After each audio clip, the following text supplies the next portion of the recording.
আমাদের গত পরশুদিন ক্যাবিনেট মিটিং সম্পন্ন হয়েছে, কিছু সিদ্ধান্ত গ্রহণ করা হয়েছে। তার মধ্যে দুটি গুরুত্বপূর্ণ সিদ্ধান্ত যা চাকরি সংক্রান্ত, সেগুলো আজকের এই সাংবাদিক বৈঠকে আমি আপনাদের মাধ্যমে জানাতে চাইছি জাতীয় জনগণকে। দুটো সিদ্ধান্তের মধ্যে হচ্ছে education school department proposal for filling up of 118 post of postgraduate teacher computer science for education school department government of Tripura। আমাদের যে বিদ্যাজ্যোতি স্কুলগুলো রয়েছে 125টা, আপনারা জানেন যে এই সরকার গঠিত হওয়ার পর বিদ্যাজ্যোতি প্রকল্প চালু হয় এবং প্রথম ধাপে 100টা, পরবর্তী সময়ে 25টা স্কুলকে তার অন্তর্ভুক্ত করা হয়। সিবিএসসির অ্যাফিলিয়েশন প্রাপ্ত হয় এই বিদ্যাজ্যোতি স্কুলগুলো, এবং এই বিদ্যাজ্যোতি স্কুলগুলোতে পঠন পাঠন এবং ছাত্রছাত্রীদেরকে কম্পিউটার শিক্ষা সঠিকভাবে আরো প্রদান করার জন্য 118খানা পোস্ট অনুমোদন হয়েছে এবং এগুলো শীঘ্রই রিক্রুটমেন্ট করা হবে ফর কম্পিউটার সায়েন্স। এই 118খানা পোস্ট বিদ্যাজ্যোতি স্কুলের জন্য। শিক্ষাগত যোগ্যতা থাকবে পোস্ট গ্রাজুয়েট, এবং যেই সাবজেক্ট কম্পিউটার সায়েন্স তার উপর পোস্ট গ্রাজুয়েশন, এবং বিএড ম্যান্ডেটরি। পাশাপাশি টিআরবিটি যারা টেট পরীক্ষা পরিচালনা করে থাকে, সেই টিআরবিটি এই পরীক্ষা পরিচালনা করবে। এই 118 জন পিজিটি কম্পিউটার সায়েন্স শিক্ষক নিয়োগের ক্ষেত্রে বিদ্যাজ্যোতি স্কুলের জন্য। সাংবাদিক বন্ধুরা,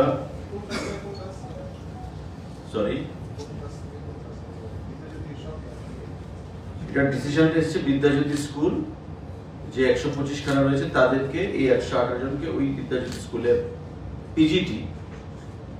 PGT post graduate. Proposal for filling up of 35 vacant post of senior store guard, Group C under grade pay 2000 for food and civil supplies consumer affairs department। আমাদের খাদ্য দপ্তরের অধীন 35 vacant post senior store guard অনুমোদন দেওয়া হয়েছে cabinet বৈঠকের মাধ্যমে, এবং এটা গ্রুপ সি পোস্ট। জিআরবিটির মাধ্যমে আমরা অ্যাপিল করব, জিআরবিটিকে রিকোয়েস্ট করব যাতে রিক্রুটমেন্ট করা হয়। শিক্ষাগত যোগ্যতা হবে মাধ্যমিক পাস, এবং এটা হবে রোস্টার বেসিস রিজার্ভেশন। 35খানা সিনিয়র স্টোর গার্ড। এই senior store guard group C post জিআরবিটির মাধ্যমে, সেখানে আমরা দপ্তর থেকে রিকোয়েস্ট করা হবে জিআরবিটিকে রিক্রুটমেন্ট করার জন্য। গত পরশুদিনের ক্যাবিনেট মিটিংয়ে সিদ্ধান্ত গ্রহণ করা হয়েছে। 118খানা PGT computer science teacher for Vidyajyoti schools, যার শিক্ষাগত যোগ্যতা হবে কম্পিউটার সায়েন্সে পোস্ট গ্রাজুয়েট এবং বিএড ম্যান্ডেটরি।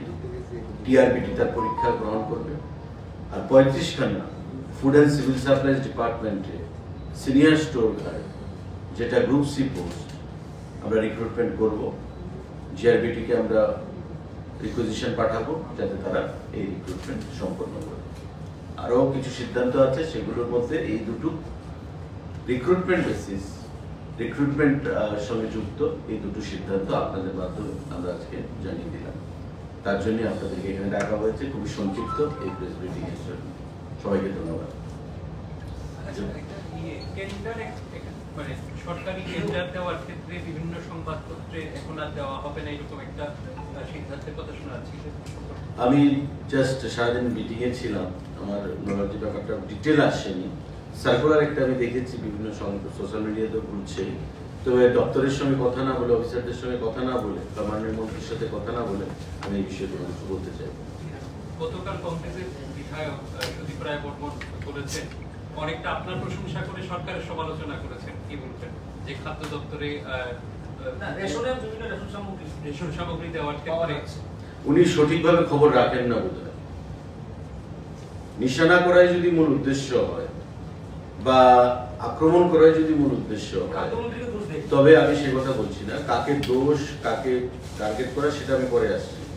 কিন্তু আগে being a responsible citizen or a responsible political leader, আমি আগে জানবো যে what is what, কি হচ্ছে। আমি অনুরোধ করব, রিকোয়েস্ট করব, he is a seasoned politician, senior politician of the state, he must know it properly. আগে জানুন, তারপরে বলুন। You must be a good listener first, then you speak. আপনি না জেনে না শুনেই আপনি বলে দিলেন। কিছু কিছু কথা উনি বলেছেন, আমি পরবর্তী সময় দেখেছি ফুড ডিপার্টমেন্টের ফাইল অন্য জায়গায় যাচ্ছে উনি বলছেন, which is far away from truth. যার যার দপ্তরের ফাইল সেই মন্ত্রীর কাছে আছে, কোথায় যাবে? আমি এটাকে তীব্র ভাষায় আমি প্রতিবাদ জানাচ্ছি। বা এমন কোন ইনস্টেন্স আছে যে খাদ্য দপ্তরের ফাইল অন্য কোথাও গেছে?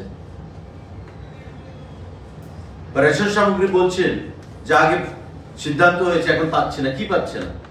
কংগ্রেস শাসিত একটা রাজ্যে দেখা ডাল দিচ্ছে সাবসিডাইজড রেটে, কংগ্রেস শাসিত একটা রাজ্যে দেখা চিনি দিচ্ছে সাবসিডাইজড রেটে। অবশ্য কংগ্রেসের শাসিত রাজ্য নেইও, একটা আছে টিম টিম করে চলছে কর্ণাটকা, তাও মুখ্যমন্ত্রী উপমুখ্যমন্ত্রী রাস্তায় প্রতিদিন ঝগড়া করছেন। তো সে বিষয়ে আমি যেতে চাইছি না। কি জিনিস না পাচ্ছে আপনারা বলুন না সাংবাদিক বন্ধু। চাল বাদ দিলাম, আটা বাদ দিলাম, চাল আটা পাচ্ছে, ডাল পাচ্ছে, চিনি পাচ্ছে, লবণ পাচ্ছে, চা পাতা পাচ্ছে। মশলার কথা যিনি বলছেন, মশলা একটা, যখন আমরা তো ডাইরেক্ট মশলা কিনি না, আমরা প্রসেসটা করে দিয়ে রেশন শপকে আমরা বলে দিই যে তোমরা কিনে নাও। এখন এই প্রসেসটা করতে একটা প্রসেস টেন্ডার করতে হয়, আমাদের একটা প্রসেস ফলো করতে হয়। সমস্ত কিছু ফাইনাল হয়ে আছে, এর মধ্যে সেটা ফাইনাল হয়ে যাবে। মানে আপনি চাইছেন মানে আজকে সিদ্ধান্ত করবো, কালকে দিয়ে দেবো, প্রসেস ফলো না করে। রেশনে কি পাওয়া যায় না?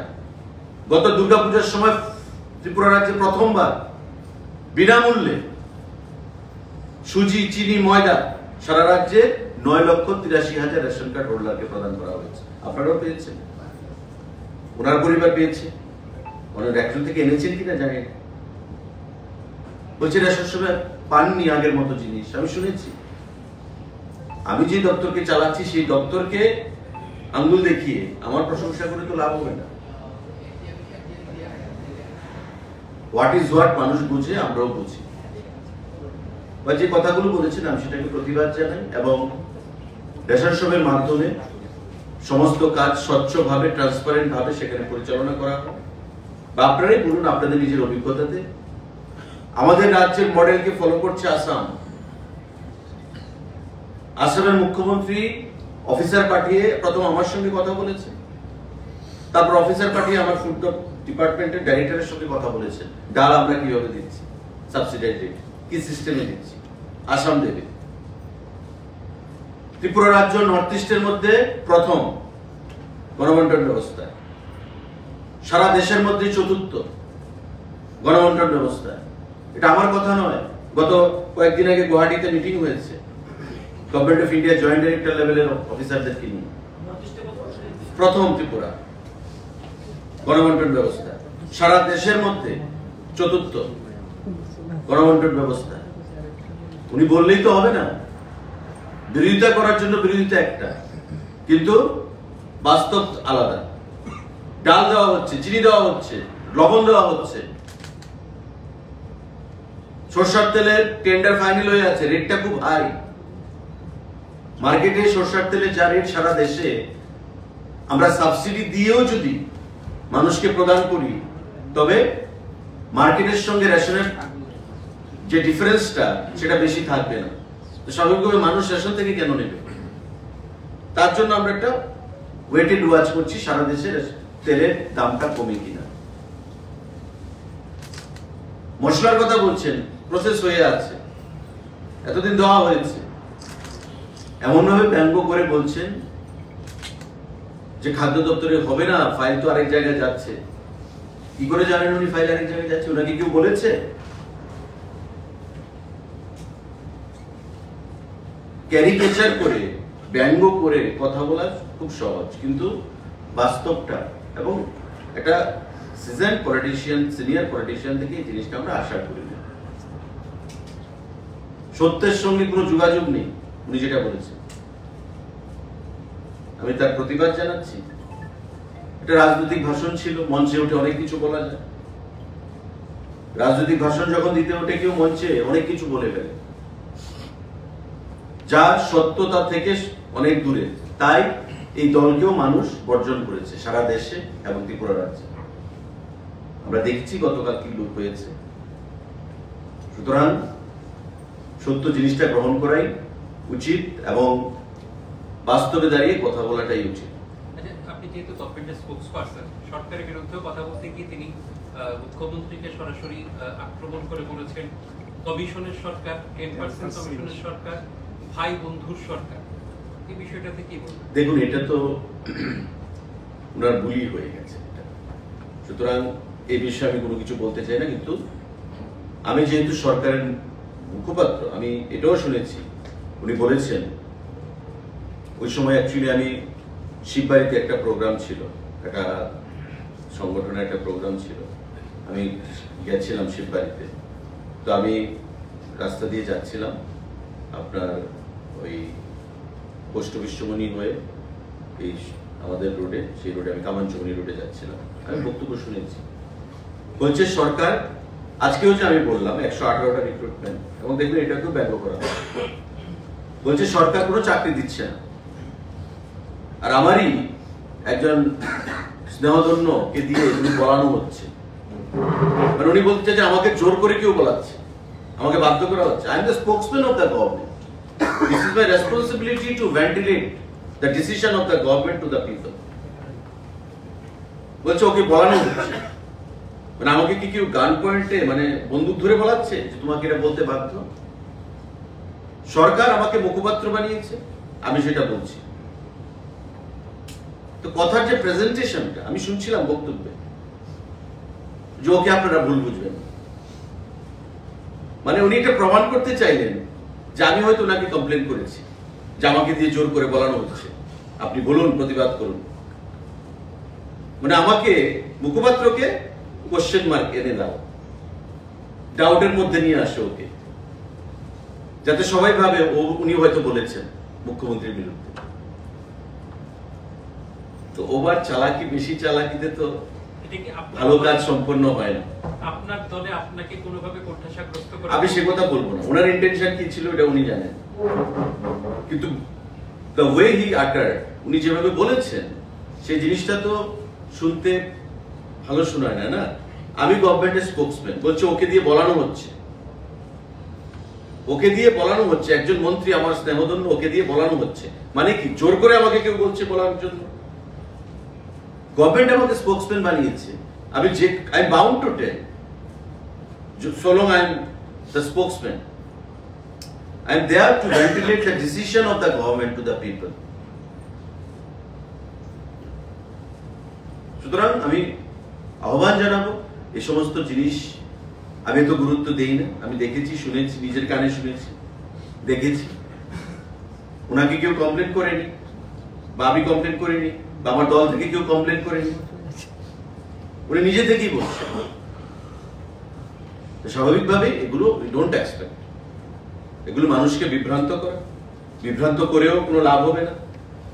দিল্লিতেও লাভ হয়নি, হরিয়ানাতেও লাভ হয়নি, মহারাষ্ট্র লাভ হয়নি, আগামী দিনেও হবে না, সারা দেশেও হবে না, ত্রিপুরাতে তো প্রশ্নই নেই। আবার সিপিএম এর সঙ্গী গলাগলি করতে হবে। এখন একে অপরের বিরুদ্ধে বলবে, আবার নির্বাচন এলে দেখবেন একে অপরের অস্তিত্ব রক্ষা করার জন্য আবার গলাগলি একে অপরের কাঁধে ধরবে। This is their character and they are exposed to the people. That's why people of the state have rejected them again and again. That's it.